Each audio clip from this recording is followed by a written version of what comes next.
apa sih Pak, benar nggak sih seperti itu? Dengan siapa? Agus Salim. Nah ini ya, jadi Assalamualaikum warahmatullahi wabarakatuh. Jadi inilah kadang-kadang tuh main-mainnya dan media gitu ya.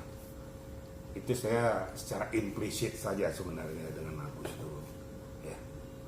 Secara implisit, jadi orang membuat seperti kayak gitu terus dipublikasikan jadi dampak yang besar. Tapi sebenarnya critical point saya ngerti maksudnya daripada rekan-rekan media ataupun publik. Tujuannya sebenarnya tidak lain tidak bukan untuk mengingatkan Agus ya. Agar Agus ini udahlah fokus saja, jangan dipolitisasi terus gitu loh. Sedangkan dia kan sudah dengan kondisi seperti itu harusnya dia fokus saja. Jangan lagi mau digoreng jadi brand contoh ya. Masa orang sudah kena air keras masih disuruh ikut gunting pita. Ini kan sudah eksploitasi gitu loh. Tujuannya apa gitu loh. Yang sialnya kok diperbolehkan, kok mau ngikutin kayak gitu. Kan yang buta kan matanya, tapi kan pikirannya nggak buta. Nah inilah yang sangat saya sayangkan dengan Agus. Jadi orang akan berkesan bahwa seolah-olah dia supaya meminta perhatian publik kepada dia. Orang kan bisa menilai semua. Yang makanya saya katakan tadi, masalah Agus ini sebenarnya masalah yang tidak terlalu sulit tapi dipersulit gitu loh. Padahal kalau mau duduk bersama-sama semuanya sudah selesai ya. Sehingga apa yang diharapkan Agus bisa tercapai, pengobatan matanya tercapai, kemudian orang yang membantu juga tidak merasa diabaikan gitu loh. Namanya manusia dia dibantu ya, saya katakan jangan menggigit malah, tapi harus berterima kasih, bersyukur gitu. Itu kira-kira jadi untuk Agus ini. Jadi kita lihat ini kan semakin meruncing, akhirnya tujuan utama untuk pengobatannya itu jadi absurd kabur. Kenapa? Ya orang-orang yang punya kepentingan ini ekspos sana, ekspos sini lah. Tujuan utama nggak dibicarakan, malah para pengacara ini sibuk dengan dirinya sendiri. Secara pribadi sebenarnya sedih juga ya melihat keadaan komposisi lawyers akhir-akhir ini gitu ya. Tidak menjaga jati dirinya bagaimana untuk memposisikan dirinya sebagai seorang lawyers, pengacara. Seharusnya melihat komposisi permasalahan itu, ayo kita sama-sama menjurus kepada suatu pokok permasalahan untuk menyelesaikan ini. Ini yang kira-kira yang harus dicermati oleh kita-kita dari lawyers ini. Jangan kita pertontonkan pada publik, pada netizen, justru kita ini tidak punya akal sehat. Padahal kita punya ilmu. Jangan kita saling menonjolkan kelebihan kita. Nanti jadi kelihatan kekurangan kita. Itu kira-kira ya. Kalau untuk statementnya Firdaus itu tentang Novi katanya mencari-cari lawyer terbaru dan dia agak marah, gimana nih tanggapannya? Nah, ini kan gara-gara ulahnya media juga. Media menggoreng permasalahan ini. Jadi seolah-olah bahwa Novi itu mencari lawyers yang baru, pengacara baru, padahal datang ke tempat saya ini konsultasi hukum. Tapi dari media menanya sudah mencari lawyers yang baru. Nah, saya sayangkan dari Adindaku ini terpancing, tidak menyaring dulu, tidak melihat dulu, tidak mendengarkan dulu, langsung memberikan statement gitu. Padahal tidak seperti itu gitu loh.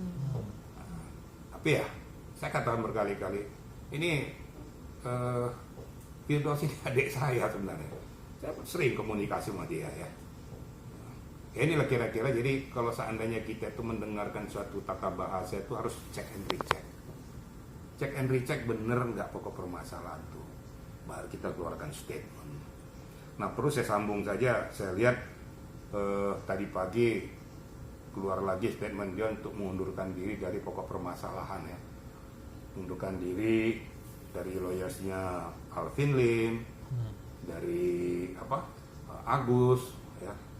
Kemudian mencabut laporannya terhadap Novi ya di Tangsel sana.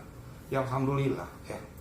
Jadi sehingga saya berterima kasih kepada adik saya ini ya. Terima kasih bahwa lebih fokus, kita masih banyak hal-hal yang lain yang lebih penting untuk kita selesaikan ya, demi kemaslahatan orang banyak. Nggak usah terfokus masalah Agus ini. Kalau seandainya masalah Agus sudah bisa diselesaikan, saya juga berhenti. Saya juga nggak banyak komentar apa-apa.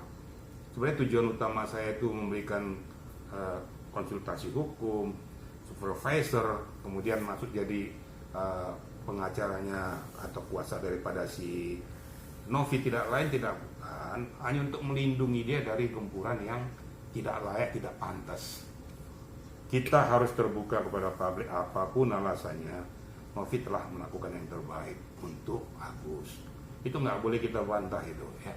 Jangan kita politisir karena ada kepentingan tertentu. Ya. Jadi dengan dipertanyakan tadi Adindaku Firdaus, udah clear itu, nggak ada masalah tuh ya.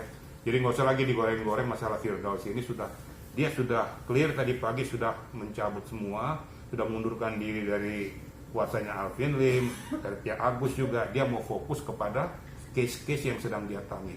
Yang mudah-mudahan Adindaku ini sukses di dalam era yang baru menangani case yang lain. Jadi saya rasa untuk Adindaku Firdaus, terima kasih lah. Ayo kita sama-sama kita redahkan pokok permasalahan ini, selesaikan apa yang menjadi tujuan utama daripada Agus ini. Mungkin begitu ya. Ada perbuatan ataupun diduga melakukan perbuatan tindak pidana tapi menyentuh kepada aspek yang pribadi yang bersangkutan. Yang tidak bisa dimaafkan itu adalah apabila ada kaitannya kepada pihak ketiga. Tapi kalau berkaitan dengan antara kedua belah pihak, itu ada namanya retroaktif justice ya. Jadi jangan melulu bahwa suatu peristiwa itu harus diselesaikan melalui jalur hukum. Kalau seandainya RDLO melakukan itu, tentunya tidak melalui media, tentu harus bertemu langsung dengan yang bersangkutan. Sehingga clear permasalahannya, saling memaafkan, kemudian clear ya. Nah, tentunya tidak melibatkan pihak ketiga dalam artian akibat perbuatan kita berdua, pihak ketiga juga terlibat juga. Nah, ini yang agak sulit. Tapi kalau hanya pihak pertama dan pihak kedua ada suatu permasalahan kemudian diselesaikan secara kekeluargaan, tidak berdampak kepada pihak yang lain, yaitu saya katakan tadi restoratif justice. Kita kan bangsa Indonesia kan bangsa pemaaf. Ya. Gak melulu harus menyelesaikan masalah itu harus di jalur hukum. Ada yang dikatakan si Firdaus itu benar, ada benarnya dia bilang tuh. Kalau seandainya setiap permasalahan pribadi atau kelompok harus diselesaikan melalui pengadilan, itu adalah peristiwa yang gagal. Kecuali tindak pidana yang menyangkut publik ya, seperti tindak pidana korupsi dan lain sebagainya, itu harus memang diputuskan oleh pengadilan. Tapi kalau antar pihak ini, kalau masih bisa diselesaikan secara kekeluargaan, kenapa tidak? Nah, contoh, ya Firdaus sudah menyampaikan juga kalau ada mediasi, tentunya kita harapkan juga kan Pablo dekat dengan Novi ya. Diadakan mediasi antara Firdaus dengan Novi. Kalau ada gayung bersambut, ya sudahlah saling memaafkan saja. Karena masih banyak tugas-tugas kita yang lain harus kita selesaikan. Intinya supaya kita jangan melupakan tugas pokok daripada apa yang menjadi pokok permasalahan, yaitu Mata Agus dengan yayasan bersangkutan. Karena akan berdampak kepada fasilitator yaitu Densu dan juga berdampak kepada para donatur. Ini kan ada simbiosis mutualistis ya, saling berkaitan semuanya. Itu harus diselesaikan. Kalau hanya pihak-pihak seperti kayak gini sudah anggap aja ini pernik-pernik lah. Pernik-pernik yang bisa diselesaikan kok. Kecuali kalau Novi masih keberatan, saya nggak ngerti ya. Tapi saya berharap pada Novi juga ya berbesar hatilah. Walaupun sebenarnya sakit, kadang-kadang kita berbuat baik, kadang-kadang sakit hasilnya. Tapi yang Maha Kuasa itu kan lihat semua. Ya. Yang Maha Kuasa itu kan memperhatikan, kalau yang baik pasti katakan orang baik. Yakinlah. Tidak semua akan mengatakan tuh seperti ini, tapi mata orang yang jernih dan jeli akan melihat, pasti akan memuji orang-orang yang baik itu. Nggak usah harapkan kepada orang-orang lain, tapi nilai orang banyak itu kan akan kelihatan. Dan betul-betul pahala berkah akan dia dapatkan kok. Maafkanlah. Kalau saya berkata kepada Novi, kalau sudah minta maaf kayak gitu, gak usah diperpanjang lagi lah. Kira-kira gitu ya. Oke, pesan Pak Irjen untuk Alvin Lim dan juga RD Law yang sudah dilaporkan Teh Novi. Ya, kalau menurut saya untuk sekarang itu RD Law kan sudah melakukan langkah itu. Kemudian yang saya monitor, ya walaupun saya pura-pura nggak tahu, tapi saya tahu ada komunikasi antara Pablo dengan Firdaus, saya tahu. Nah, saya orangnya kan begitu. Sepanjang saya perhatikan ada langkah-langkah baik, kenapa tidak diselesaikan? Kalau Alvin Lim bahkan makin meluncing, saya makin memberikan gayanya yang nggak jelas ini. Nah, ya dia biarkan dapatkan nanti ganjarannya. Tapi kalau seperti dari Law dengan Firdaus sudah ada suatu mediasi, sudah ada masa kesepakatan. Mudah-mudahan Pablo bisa memediasi dengan baik, duduk bersama-sama, ketawa bersama-sama lagi, selesai masalah kok. Nggak usah diperpanjang lah. Ya, saya pada saat kesempatan ini juga kepada Dinda saya Firdaus, saya ucapkan terima kasih. Anda orang berpendidikan. Saya tahu Anda itu orang pinter, tapi suka keceplosan. Dari tata bahasa menerapkan undang-undang pun saya tahu bahwa Anda itu juga mempunyai ilmu, ya.